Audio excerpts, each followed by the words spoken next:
There is no substitute for involvement. I'm just telling you, do whatever the hell you want. Those who are chasing enlightenment, just relax a bit.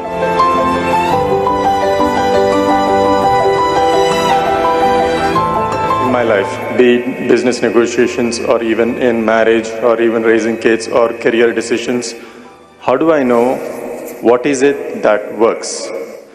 You're married and you want to know what works.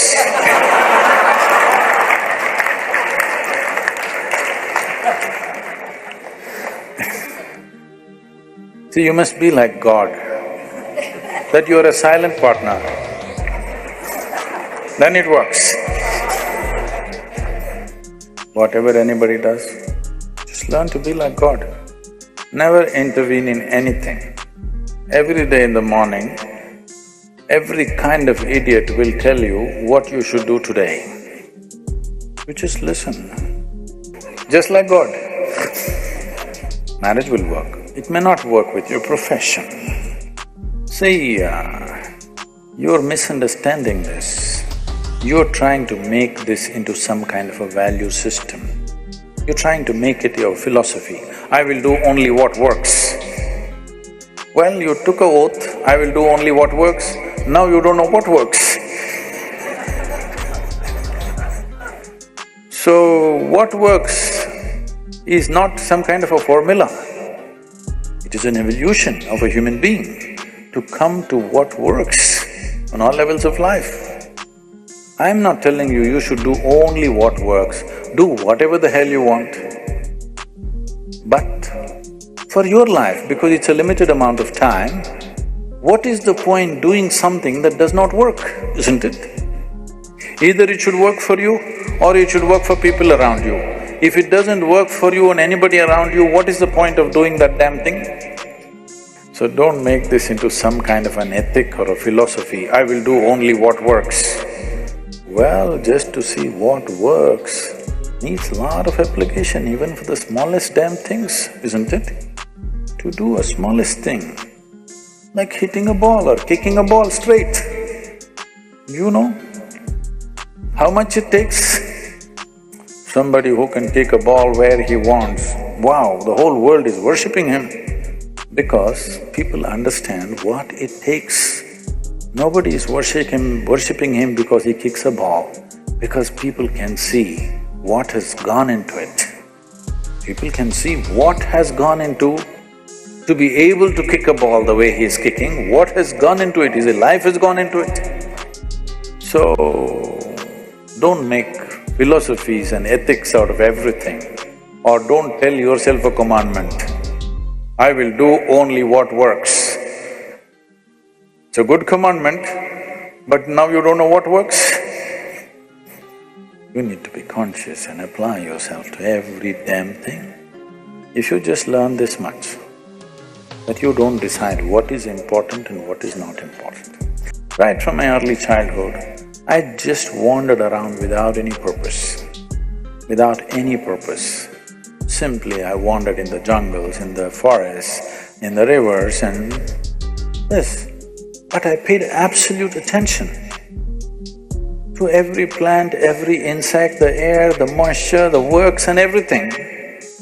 What was aimless wonder today is becoming formidable knowledge that is not written in any damn book.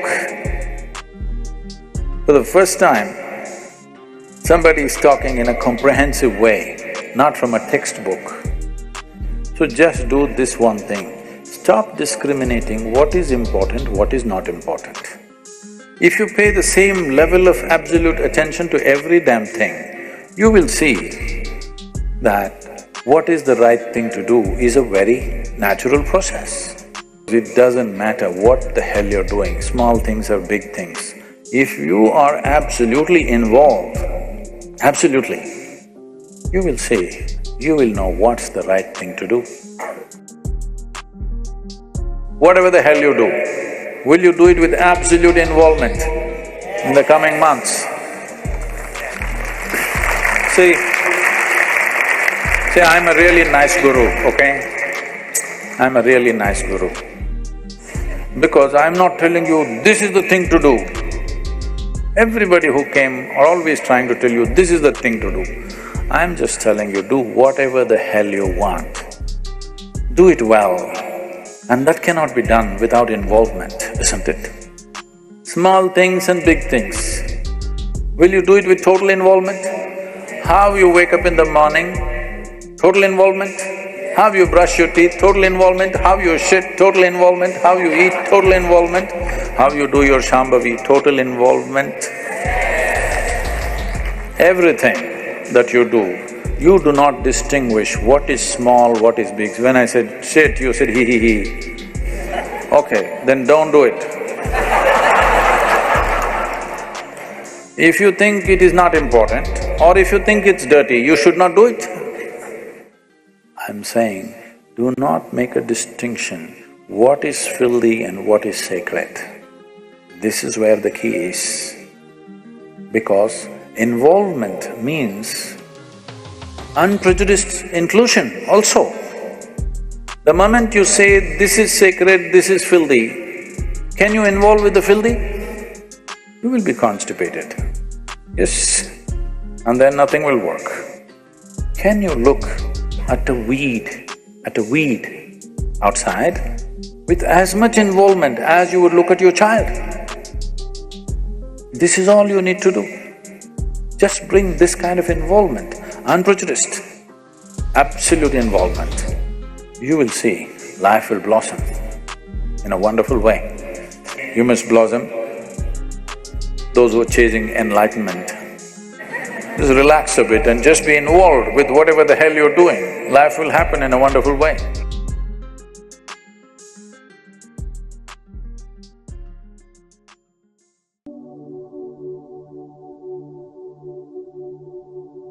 Have you ever wondered why we are so drawn to life, yet at times feel the urge to escape from it?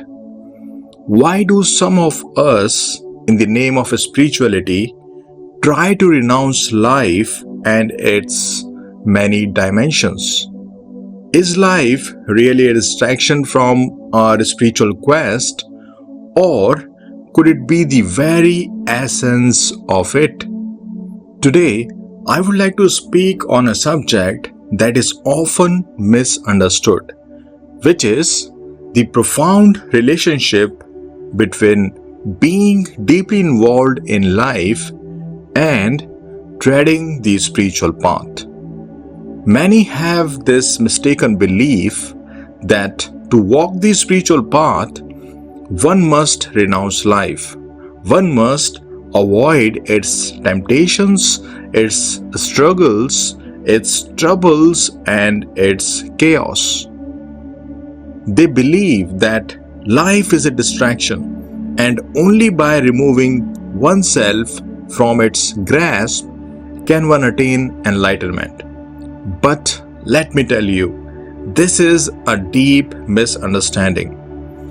Life in all its colors and shades is the very canvas upon which the spiritual journey is painted.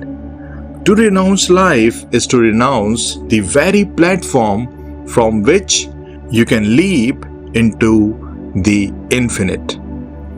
When I say involvement in life, I do not mean getting lost in the mundane. I do not at all mean becoming slaves to your desires or running behind the fleeting pleasures. No, what I mean is to live life fully with awareness, with love, with a deep sense of involvement in every moment. Life is not separate from spirituality, I'm telling you. In fact, life is the most significant spiritual experience you can ever have. Consider this. A river in its journey towards the ocean does not avoid the rocks, the bands, or the waterfalls. It embraces them, flows around them, dances with them. In the same way, life with all its ups and downs, joys and sorrows, is the river of existence. And just like the river eventually finds its way to the vastness of the ocean, A soul deeply involved in life with awareness will find its way to the vastness of the cosmos. There is a saying in Zen, before enlightenment, chop wood, carry water. After enlightenment, chop wood, carry water. Now, what does this really mean? It suggests that the outer circumstances of life remain the same, whether one is enlightened or not.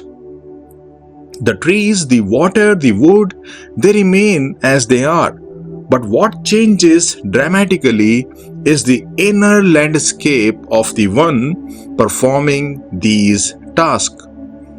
Imagine for a moment chopping wood before enlightenment. It might feel like a mere chore, something done out of necessity, perhaps even begrudgingly. Every chop might be accompanied by thoughts of the past or worries of the future. Every movement lacking mindfulness.